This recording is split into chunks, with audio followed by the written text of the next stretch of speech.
How is it that these social media have affected the kind of core of what makes up the American political system, that is, the electoral process? Certainly in the last presidential election, we have some example of how it might be used, but that history goes back a bit further. The original thoughts were that these new media would allow for new kinds of direct democracy. So a naive version of how the internet might have been used is that, we could always vote for each thing. It's something like the process that is used for popular votes on initiative measures, for example, in many states. That anytime there was a major vote, a major decision to be made, people could be directly polled and make their decision that way. This was fairly naive, of course, and quickly left by the wayside. But the question as to whether the internet would actually be important or not to the electoral process in the United States was kind of left open. Certainly many operators within this world, people who were political consultants and people who ran campaigns, thought that it was very much on the fringes, that there was a lot of hype around it, but it certainly wasn't a proven technology, it wasn't a proven way of reaching voters, so it really wasn't worth doing anything with. Dean made the first kind of serious dent in that idea. And he did it in the same way that some of the candidates that followed did. So Dean, before his screen... We're going to South Dakota and Oregon and Washington and Michigan, and then we're going to Washington, D.C. to take back the White House! Yeah! Had garnered a certain amount of attention and a certain amount of followers. The poll numbers were looking good for him in the primary. But a lot of that was built around his online involvement. And it wasn't because he was convincing people online to vote in a particular way, although there was some of that. It wasn't because he was developing a community around this, although there was some of that as well. It's because he managed to accumulate a large amount of money by garnering small donations. This really did upset the apple cart in terms of how elections were funded in the U.S. Generally, elections are funded by people who can afford to give the maximum donation amount, or who can influence other actors to donate that much money. That is, people who can kind of package donations. And these people do it either because they want to or because they want influence, or both. It may not be as explicit as, I've done this for you, once you're in office you'll do something for me, but it does tend to get you access. So it was kind of an institutionalized form of, I don't know, it's not exactly bribery, right? There's not a clear quid pro quo, but there was some indication that you could buy influence, or at least buy access. So part of it was that by getting these small donations, Dean had kind of suggested that you could kind of fund a campaign without having to rely on these institutional and very wealthy donors. You could do it by getting donations from individuals, and frankly the amount of work required to get those donations was much, much lower. You didn't have to spend 3 days on the phone constantly calling people up and chatting them up for cash.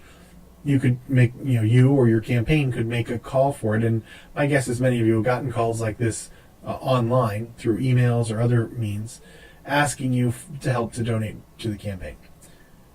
So it opened up a new avenue for fundraising, but it also opened up a large amount of funds. So certainly people took small donations in the past. It's not like this was the first time you had people donating $10 and $15 and $20 to a campaign. But here, those $10 and $15 and $20 were really starting to add up into serious cash. And part of the reason people paid attention to Dean's use of the internet and his use of social media for campaigning is that money piece. How is that money used? Often for television commercials. That's the deep irony here. That for Dean and then for Obama as well, part of the reason that they were successful was not that they were reaching people or changing their minds online, but that they could use the online environment to engage in some kind of relationship management, and through that they could develop a fairly large war chest. This was true of Sanders as well. And Sanders you probably heard this quote from Sanders many times over the campaign, which was, this is that they'd raise this money out of small donations, the average amount of the donation, and that sort of thing. $27. I think it's the best $27 you could spend. It's the average donation given to Bernie Sanders. $27. To make college tuition free. For better care of our veterans. For women's rights. For health care for all. To make Wall Street corporations. That kind of rhetoric was also used by Obama and by Dean to a certain extent, but it was really used by Sanders. Certainly Sanders accumulated a large amount of money through this process. But he could also make this claim that, unlike some of the other candidates, namely the two other leading candidates at the time, Trump and Clinton, he had accumulated most of his money through individual donors that were small donors. They were not part of the donor class, and he wasn't self-funded either. So he could make this rhetorical claim, in addition to having a lot of money to work with.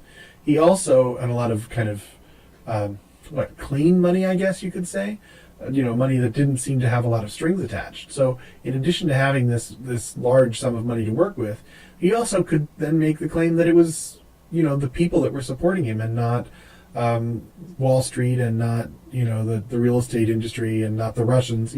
It was actually people who were making these small donations. And that ran straight through from Dean to Obama to Sanders.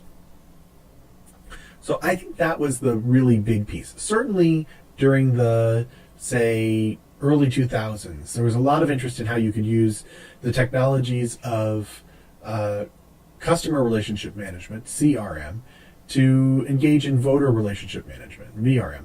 And there were a lot of consultants out there that were selling people, database systems and other systems that allowed for this to happen. Certainly people that were going out on the street and campaigning went from having these lists and having to do it all on paper to having some fairly slick apps on pads and being able to walk around and see on a block who'd been talked to, who were likely to be good candidates, who hadn't been, which person had talked to this person in the past. So the same kinds of things you might use in a business or a sales environment to try to encourage a purchase or to encourage a decision. This was usable for voters, and this did have an effect early on. But really the big kind of phase 2 effect was this ability to raise money effectively. I mean, you could attach numbers to this, and these numbers were not arbitrary. They were dollar amounts. And so this was the really big push. And I think even today, that ends up being the largest influence of social media in electoral politics, the ability to get some cash. Now, is it still the people I've named, frankly, Dean, Obama, and Sanders, all three of them could be considered outsiders. Dean was, this doctor who no one thought would really make much impact on the primary race. Obama, although he made a very large impact on the earlier on the party, he was fairly new. He didn't have a lot of experience in Washington and federal politics, and so he was seen as very much this up-and-comer or outsider. And then Sanders is kind of the perennial outsider. He does actually have a substantial amount of sort of experience on Capitol Hill and in politics, but he's very much, because of his political position as a socialist, on the outside. So all three of these people were very much outsiders who employed these approaches to kind of use social media to move themselves forward. The funny thing is, Dean ended up becoming the chair of the DNC. Obama ended up becoming obviously president, and then occupying a role. It's a little unclear what his role is right now, but certainly moving from being an outsider to very central to what happens on the Democratic Party side. And it's unclear quite how Sanders is doing this too, but it is clear that he still commands a certain amount of money and a certain amount of influence, and so he's moved from being the far outside to somewhat central to some of the party. So it is true that over the last few years, the fastest growing party in the United States is none of the above, right? That right now there are more people that are registered voters who are independents than there are either Republicans or Democrats. And so it would be easy to say, okay, these three people are examples of people from the outside, and certainly Donald Trump is also kind of the outsider and was very explicit about being an outsider. Now, Trump made very little use, at least early on, of the internet as a campaigning device, but many of the people who were supporters used the internet to help to support him as well. So the only reason I'm not including him in this group is that that his campaign didn't actively engage with social media in the same way that Dean or Obama or Sanders did. Hillary Clinton also did not really, they did have, so Clinton did have some infrastructure that had been brought in by Dean and then brought in by Obama. So they had these kinds of standard operating procedures that had come out of these earlier campaigns, and they knew a little bit about what they needed to do there. But she didn't engage with social media in the same way that these other folks did for one reason or another. So these outsiders, rather than remaining outside and rather than kind of saying, okay, this is a new way to do politics, we don't need to kind of package funding, we don't need to have the platform of the party, we can actually go directly to the people and bypass the party and get funding that way. So you would think that would be the story, right? Which is that the parties would lose power. But that hasn't really been what has happened. These people who started on the outside ended up, because they were able to bring in money, and money is the hallmark of politics, they were able to move into more central positions in terms of controlling the parties. So this process, at least, the engagement with social media, hasn't really undone the parties in the way you might have expected. On the other hand, the parties themselves have changed. So they have come to the outsiders as much as the outsiders have come to the center of these parties. So that was the big push. The next big push, the next big phase, is the one we're in right now, and that is what is called, what some have called, the analytical turn.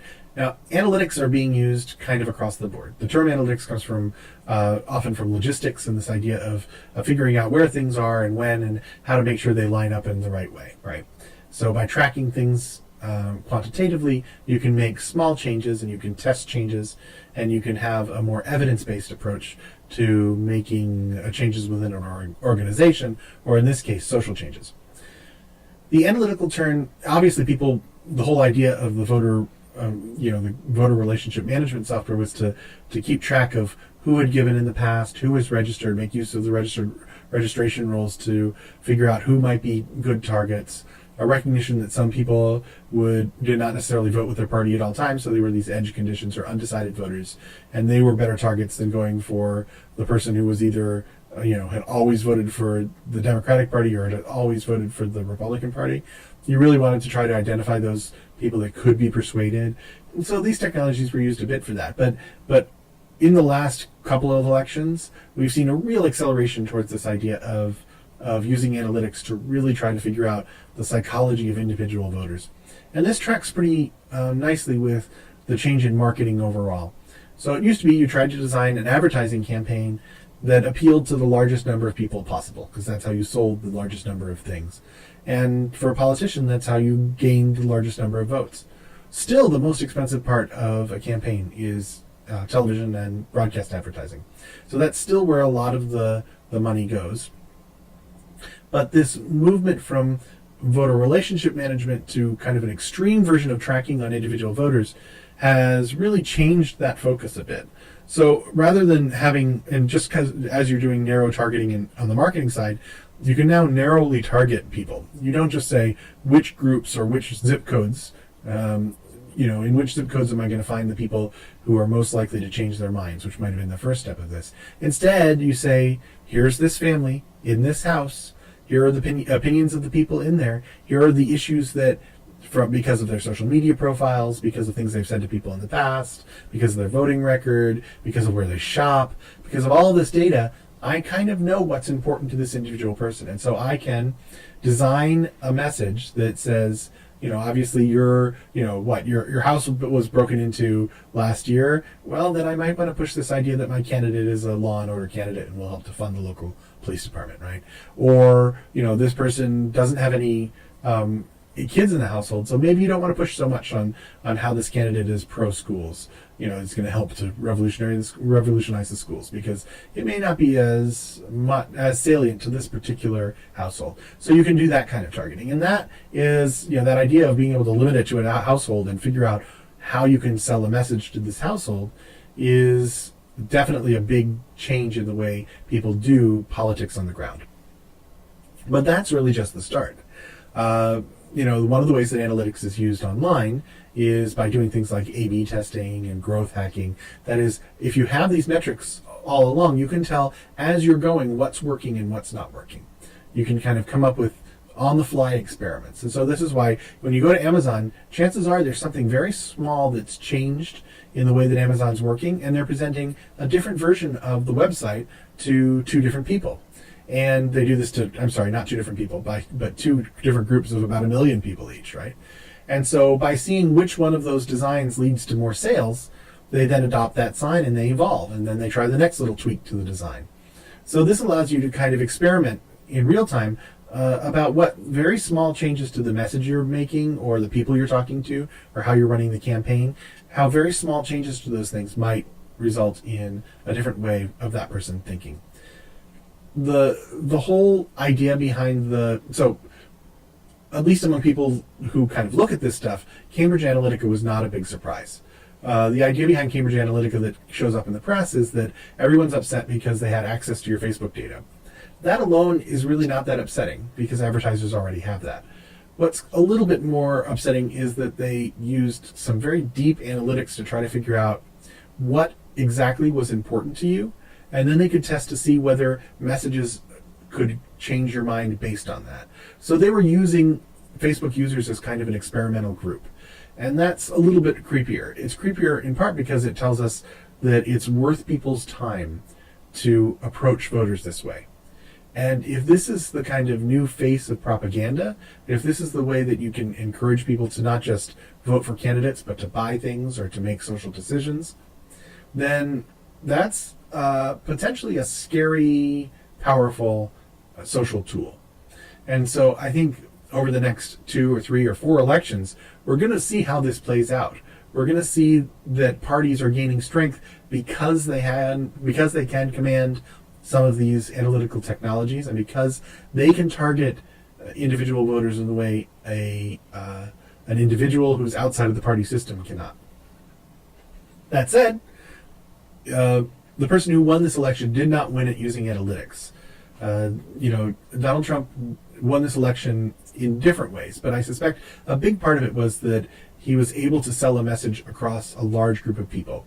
That his experience, especially in reality TV, allowed him to connect in the way that Obama did too, in large rally situations and in a one-on-one situation. And neither of these relied heavily on technology. Clearly, there were other actors who were influencing social media, and the obvious, when I say other actors, your assumption is the Russians, and that's probably a good assumption, that the Russians, we now have decent evidence that the Russians were attempting to change the public discourse around topics that would lead to Clinton not being elected. But remember, or you may not know this, that the Clinton campaign gave $1 million to a group who was doing their own sort of what's called astroturfing, that is fake grassroots, who was going out and doing their own commenting on Facebook and trying to change the discourse there. And so it wasn't just that. It was a large number of actors from different perspectives who were trying to use this new way of interacting to help to change people's minds. That question of persuasion has always been there, but it has never been quite this measured and detailed. And so the new battlefront is your brain, right? The new way that people try to change this is by figuring out how you think, not how people think, but how you individually think, and then tailoring sort of like a custom drug for you, the way they're doing with cancer drugs now, by taking kind of genetic material and figuring out how to target a specific pharmaceutical that will work just for you. This is that, but it's designed to work just for your brain. And if that doesn't freak you out, then I don't know how to freak you out. So, party politics still matter because parties can control, can kind of garner the expertise and the technology needed to do some of these analytics, at least for now. That means that people who do that successfully end up getting more power within their own parties. So the parties are not getting undone, even though it looks like that from the outside. This has the potential for kind of reinvigorating the party system, for better or worse, in the United States, because people are going to have to rely on that kind of centralization of power that comes of informational control.